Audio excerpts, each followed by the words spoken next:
It's a beautiful Tuesday indeed. It's the 3rd of Ramadan, subhanAllah. We're talking about something that we all actually face and feel during Ramadan. What is that? It's called fatigue. Join us now live on our screens, Facebook, YouTube. And of course, if you're not able to, then of course listen in on our airwaves of Razia Al International, Durban 90.4 FM, Peter Marisburg 105.6 FM. And you can always audio stream.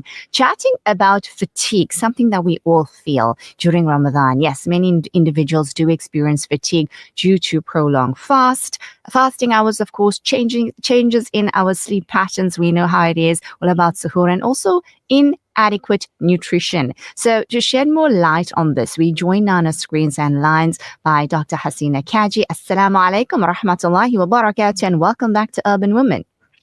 Wa alaikum assalam wa rahmatullahi ta'ala wa barakatuh. Ramadan Kareem to all the listeners. Bismillahir Rahmanir Rahim. Wassalatu wassalamu ala Sayyid al-Mursaleen. Alhamdulillah, Ramadan Kareem to you and your family as well. Inshallah, may this be a better Ramadan than the previous year, and may we all grow spiritually, learning more, embracing more, also managing the fatigue, right? Because that can be tough. Even though there's no shaitan, there's no waswas of shaitan, we all have that one inside of us called the nafs. So we can very easily miss out on our ibadah because we're feeling tired. So share with us, Dr. Hassina, what are some of the causes of fatigue during Ramadan? So I was listening in. Jazakallah khair for inviting me and for this question. And I am so ecstatic because there's so many influences around the world now starting to talk about this, and people are realizing and waking up. So Jazakallah khair for giving this topic airtime and screen time. And so, you know, I was listening in and you spoke about, Razia, the usual causes of fatigue, or you know, you said in the earlier broadcast about how these things are there to strengthen us. And indeed, I've just done a almost 2-hour free webinar, and I'll share the link with your listeners and viewers on the astounding, I mean, my hair stands on end because the astounding benefits of fasting in Ramadan. And so there are things that are good for us that are causing the fatigue. These, just remember, we must all remember and remind ourselves that fasting is prescribed for us. If it was something that Allah subhanahu wa ta'ala said is sunnah, or Nabi sallallahu alayhi wasallam did, how many people would do 30 fasts in a row? No, Allah subhanahu wa ta'ala prescribed it for us because He is the ultimate doctor and creator of all of us. So these things like the change, waking up before dawn, and the whole change in our routine, those are normal. But I want to remind and stress that these are good causes of fatigue. Embrace this, because we are creating some sort of stress in our system, and good stress in our system, it challenges our body, it improves our mitochondria, it makes us healthy. However, so things like Taraweeh, for example, it is a good stress because you do not get a better sleep than the sleep you get after Taraweeh.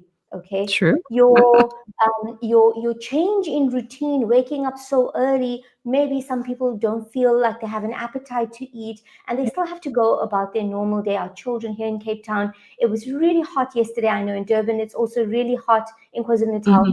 These are good things. Now, what do we do that is wrong?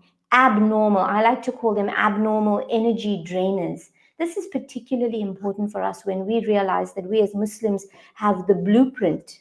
We have the blueprint, but we don't follow the blueprint. We follow the West, who tell us to eat oats, to eat Special K, because is Special K sunnah? You know, all these things. So what are the energy drainers? Number one, if you can only do this one thing, you would have done a huge benefit to yourself. Overeating. Nabi sallallahu alayhi wasallam, it is sunnah to eat either in the morning or in the evening. Nabi sallallahu alayhi wasallam, it is sunnah to eat once a day. But we stockpile morning, we stockpile the iftar, we even late for maghrib, we late for tarawih, or we don't go at all. And in fact, there are studies that show that in some Muslim countries, they stay up the whole night and they eat more than they normally do and actually gain weight. So one is overeating. One Mm-hmm. is the next one is eating the wrong foods. These are energy drainers. They plug holes in our cells, almost literally. The samosas, yes, I'm coming for the samosas. And we all laugh about this. We all laugh Yeah. about this. And So we think true. like, oh, ha, ha, ha, I can't give up my samosa. Please, Yeah. brothers and sisters, please take this seriously. We are overeating. When you read Hazrat Abu Bakr radiallahu ta'ala anhu said that he, since he became a Muslim, never filled his stomach because what was more important to him was to see Allah subhanahu wa ta'ala in the akhirah. So it has an impact on our deen. This greed that we have. So the foods, the inflammatory foods, sugar, seed oils like canola oil, sunflower oil, ultra processed foods that sit heavy on our table and sit even heavier. It's not just about eating. As a specialist physician, I've worked in tertiary where our people are getting sick and unhealthy younger and younger. So things like eating too late, eating coming after Taraweeh and then eating, and then changing your routine, as I mentioned, eating when you should be sleeping. All of these are major causes of fatigue. Wow. So the question is, as you're talking, is are we eating to live or living to eat? We say that, we laugh about that, but it's so real. And that's why we love chatting with you, Doctor. Share with us how proper nutrition can actually help us to maintain energy while fasting, because you definitely touched on abnormal energy drainers. Mhm. So the thing is that if you had started an approach to Ramadan from a place of eating healthy, meaning you gave your body first what it needs, like my colleague and dear friend, Sister Suzanne from Seha Healing Center says, give your body what you need and then give it what it wants. Okay, Mm-hmm. so what does our body need? We need protein. We need good quality protein. Why? Because our muscles are made of protein. We can't make it up in our body. Sugar, our body can make our own sugar. I don't know if people know that. Our Mm-hmm. bloodstream requires just 1 teaspoon of sugar. You take a can of soda and there are over 10 teaspoons of sugar. Same with juice, or same with a bowl of rice. Same with a big potato. 10 teaspoons of sugar that you eat in one sitting. Our body can make our own sugar. Our body cannot make essential amino acids. So, guess what? When you're not providing those amino acids, it has to come from somewhere. Where does it come from? Your body breaks down your own muscles. I like to tell people, when you have anorexic patients who don't eat, Yeah. their bodies also need protein. So, where do you think they get their protein from? They Mm-hmm. first start breaking down their muscles, their skeletal muscles, their arms and their legs, the Right. torso.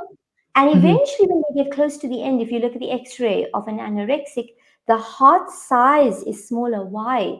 Because they Wow. have broken down the fat around their heart, they've broken down the muscle of their heart. And so Wow. we need protein for muscle, for hormone production, for our immune system. The next thing is we need healthy fat, not the fat that comes out of a big bottle, but what Allah subhanahu wa ta'ala gave us naturally: butter, ghee, tallow that you get from animal fat, olive oil. If you have to do a lot, if you have to, think about a sunflower seed, what are you going to do to get the oil out of that? You have to do a lot. What do you have to Mm-hmm. do to get oil out of avocado or olives or a cow? Not much. So Mm-hmm. Allah subhanahu wa ta'ala makes it easy. So we need those things. And Wow. we need, the phytonutrients from vegetables and things like that. But when you look at the table with all the just the brown stuff on it, I grew up that way, and my parents did their best, and everybody wants to give their family. It's a very emotional time. I'm saying get the emotions out of it. Get Uh-huh. back to the sunnah. Give your children, you want your children to do well at school. They don't need a samosa, or they don't need, they need protein, they need fat, they don't need the fancies and those things on the table. So give them that so they can go to school and be ambassadors for our deen and show up Wow. and be strong, and people say, wow, you're a Muslim and you're fasting but you're still so like strong and intelligent. Subhanallah, let us do that for all ourselves, inshallah. Absolutely beautiful words, beautiful message. Get the emotions out. That's the message for today. They don't need us. Oh, I love it. Dr. Hassina, it's been so wonderful chatting with you. Due to time, we're going to have to wrap up here. However, we want to connect again with you so that you can share more of this very important topic and in order to help us combat what we all go through in Ramadan, and that is fatigue. We wish you a lovely week so far until we connect again. Remember us in your du'as. Until then, Assalamu alaikum wa rahmatullahi wa barakatuh. Wa alaikum salam wa rahmatullahi ta'ala wa barakatuh. I make dua that some people have not been offended and have taken just one little bit of good from this. The intention is just to educate and not to offend. So please forgive anything that, if I said anything to hurt your feelings. Subhanallah. Well, that's what we call constructive criticism. We're all here to gain the maximum benefit out of the fasting. As Dr. Hassina said, that fasting has been prescribed to us by Allah Azza wa Jal. It is farad. It's not just a sunnah or a nafil. Well, we can't just say sunnah. Whatever is sunnah, there's magic in it as well. But when it is farad, then we know we have to definitely get it done. If not, the qada falls in. So if something is prescribed upon us, there's always benefit to it. And this is the month that we definitely should give that focus on into understanding why and going with that in order to gain the maximum benefit. Let's go for a quick break. We'll be back with you in a bit. It's your Urban Woman Show with me, Razia Rangrage, proudly brought to you by Checkers Foods, Kawi Park. Urban Woman